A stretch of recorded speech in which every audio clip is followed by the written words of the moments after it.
Welcome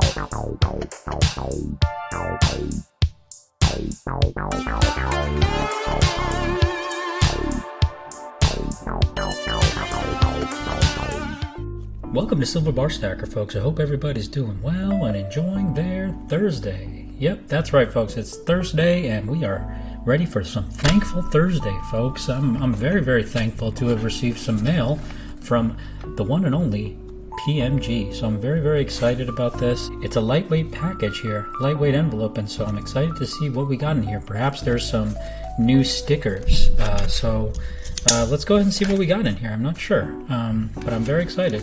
And thank you, PMG, for hooking it up.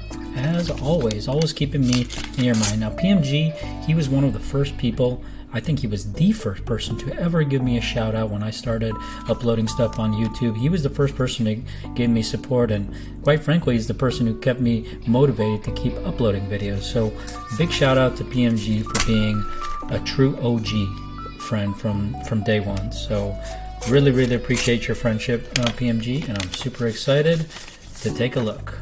SBS, just wanted to get you out the new stickers. All the best. PMG, thank you so much, brother. I had a feeling these were going to be some new stickers, and oh boy, these are fire. These are actually fire. They're on fire. So if we look at the past mail call, everybody's familiar with the iconic holographic Prospector round. The Prospector round is my all-time favorite round, and it's just an iconic round. And so I'm super excited to have not just one, but two duplicates. Well, one duplicate, I guess you could say. A single duplicate and a single original of the new sticker design by PMG. This is a really cool sticker. This is the 2023 dated versus the 2022 dated. So I don't know if PMG is planning on retiring the Prospector theme, or if he's going to maybe bring that back in a future year, but maybe he can let us know what the plan is for future stickers, future dated stickers. But I'm excited to have the first two sets. You know, I met PMG in 2022, so I got his first sticker, and I'm excited to grab the 2023 sticker as well. So this is really cool. I appreciate you, PMG. If you don't remember, this was actually the original and very first mail call that I got from the one and only PMG 2022. This is a really cool vintage round from 1976. It's a Tri-State refining round, and I actually really like this round, not because I have other Tri-State refining pieces, but because this reminds me a lot of a A-Mark flat bar, which I do not have, a USVI flat bar that has a big one on it. And I'm not talking about a chunky stacker, I'm talking about a flat bar, like your A-Mark flat bars. There's a flat bar out there, very, very rare. That's the USVI 1, the very first USVI bar that came out. It's a flat bar, and it's got a big one on it like that. So keeping my eyes peeled for that. I don't think I'm ever going to get one, but I'm really happy to have this original round that PMG gave me, because it reminds me a lot of that USVI round that I don't yet possess, and hopefully one day will. So thank you, PMG. Appreciate you very much, and I'm super excited to open up into this package here. You've seen a package sitting here, you're not sure what it is, but let's go ahead and take a look and see what we got inside.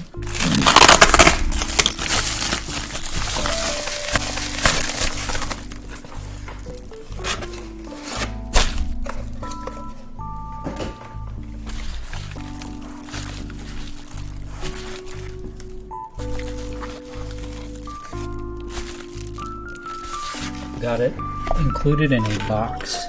Now, this is not a 100 troy-ounce silver bar, but it is a beautiful bar, and this actually here, folks, is a one-of-a-kind bar. It's not a 100-ounce bar. It's significantly smaller than a 100-ounce, but this has cost me almost as much as some 100-ounce bars have cost me in the past.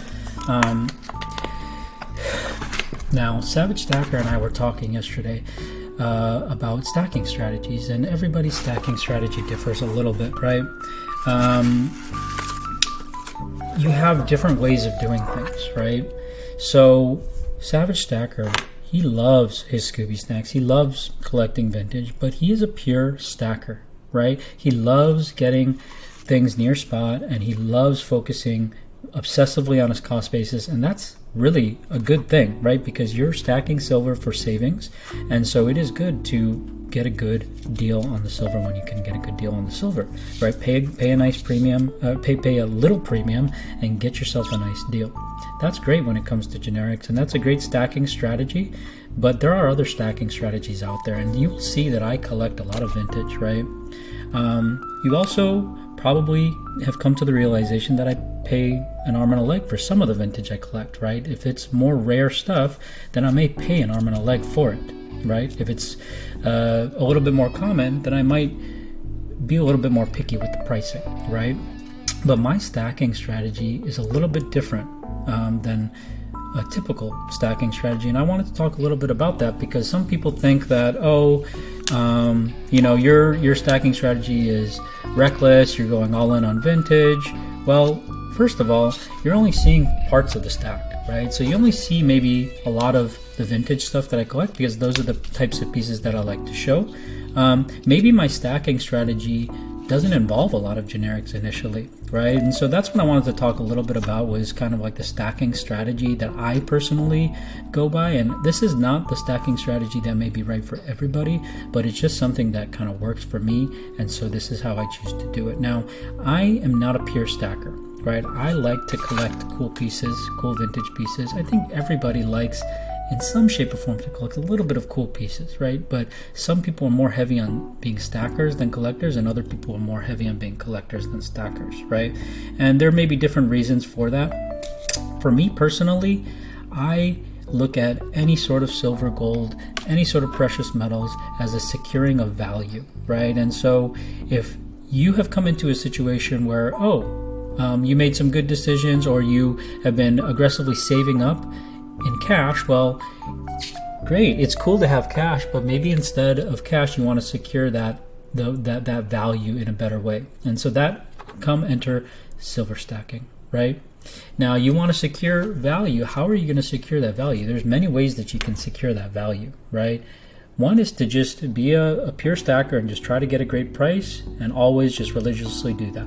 Another thing could be, I want to just get all the pieces I like. Well, you're going to have a liquidity issue if you just do that. If you're just blindly going out and buying everything that you like, you're going to have a liquidity issue in that you're not going to be able to easily sell it if you don't have a plan, and then you might be stuck with it. And worse, you might overpay for something. You might pay so much for something that you may never be able to recover that premium because you didn't do your research and you went and overpaid for something that has way too high of a premium that's irrecoverable. And so that in and of itself is what makes vintage and collectibles and non-generic bullion far more risky. You have price points wildly varying. Why? Because the only way to buy this is from the secondary marketplace. The only way to buy a vintage piece is from the secondary marketplace because they don't make them anymore. So you got to go buy this from somebody who may be very fair with their pricing, or they may be very delusional with their pricing, right? So I've seen certain pieces that have sold for $125 for an ounce, and that same piece is sold for $1,000 an ounce. And I also see that same piece sell for $500 an ounce. Okay, so who's getting the deal there? The $125 an ounce person either overpaid because that's still way above spot, or maybe they got a killer deal because this person over here paid $1,000, or maybe this person just got a fair price for $125 and the person who paid $500 and the person who paid $1,000 overpaid. Regardless of the fact, this person who paid $500, this person who paid $1,000, they may or may not be able to recover their premium. The person who paid $125 may or may not be able to recover their premium, right? The person who bought generics at spot price, they also may not be able to recover their premium if the price goes even further down, but they will have a likelihood of losing less, right? Now, the person who happens to buy that $1,000 item, maybe they go and find that in their LCS junk bin and it's only $30. Well, that right there, you're going to see crazy appreciation like you've never seen before if you can find a buyer for that piece, right? And so that idea, that concept is what kind of leads me to believe that my stacking strategy is a little bit different. To me, generics are always going to be available. I will never have an issue getting generics. will I have an issue with the price that I have to pay for generics? Yeah, of course. The price is always fluctuating. Probably the price will go up in the future. And so I'll have to pay a little bit more for those generics. But I think, personally, that there's always going to be generics available. Why? Because there's so much silver out there, okay? And there's so much competition for selling generics, okay? And so not only are you going to be able to find generics, I think you're going to be able to always find a pretty good deal on generics. Vintage, on the other hand, they're not making them anymore, and so you're going to have trouble finding them eventually, right? The supply will eventually dry up for any vintage piece. I was fortunate enough to get this 1 ounce round from PMG, but I don't know how easy it is to get these rounds. And 10 years from now, I bet you it's going to be infinitely more harder to find one of these rounds and replace this round. And so that's why, to me, my stacking strategy states, of course, you want to have a nice base layer of generics, right? For me, too, I run a business. I run a business that is based off of the holdings that I have, right? And so I'm constantly buying, but I'm also constantly selling because I love to collect new types of pieces. And so that's just the business. It's not a business in the sense that, oh, we're going to be pushing high volume. We're doing $1 million in sales every single year or every single day or something like that. It is an extremely low volume store because it is a store that specializes in collectibles. And so these types of pieces are not something that sell very quickly. And there's a very small buyer pool for these types of pieces, right? However, these types of pieces make me happy personally, and I don't believe I'll be able to easily access these types of pieces in the future. And so for me, my stacking strategy is to go quite heavy on vintage. However, that comes with a caveat. I have bought vintage many times and overpaid for it many times, and I probably still do that. So you need to do your research when you start buying vintage. And so when I started stacking, I stacked purely generics, and I'm so glad that I did that because it allowed me to make all the mistakes in the world. Then I got into vintage and I made more mistakes, but I learned a lot of things too. Now my stacking strategy states that, okay, I would like to grab some of these pieces that I like and add them to my collection while they're still available and accessible, because later I don't believe they will be. I believe I will always have a chance to buy generics or convert some of my vintage to generics in the future. And so my stacking strategy states that I want to have a nice base layer of generics so that in the event of an emergency, I can quickly liquidate it without losing my shirt. But I primarily like to collect and stack vintage right now, with the understanding that I will slowly be contributing to a larger base stack. And so why do I do that? Why is it that some may call that plan reckless. Why would they call it reckless? Because I don't know why they would call it reckless. It's just a difference of opinion, but it is riskier. Absolutely, it's riskier. Now, this right here is a piece, for example, that I'm not going to be able to find it later easily, okay? And I certainly won't be able to find the same one because this right here is a one-of-a-kind piece. There's never been a piece like this out there. These are one-off ingots that were produced. So there's not another one like this out there. And so, to me, this is irreplaceable.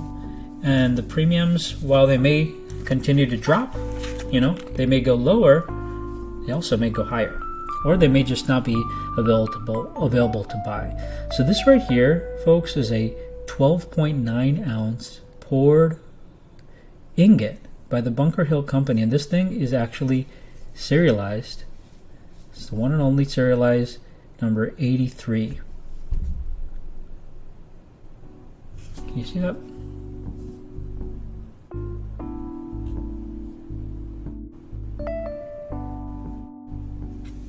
Number 83.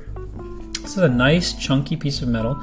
The only time that I've ever seen a Bunker Hill bar was Scully. Scully had picked up a 1.9 ounce, not a 12.9, a 1.9 ounce bar, I believe it was. Might have been a little over 2 ounces.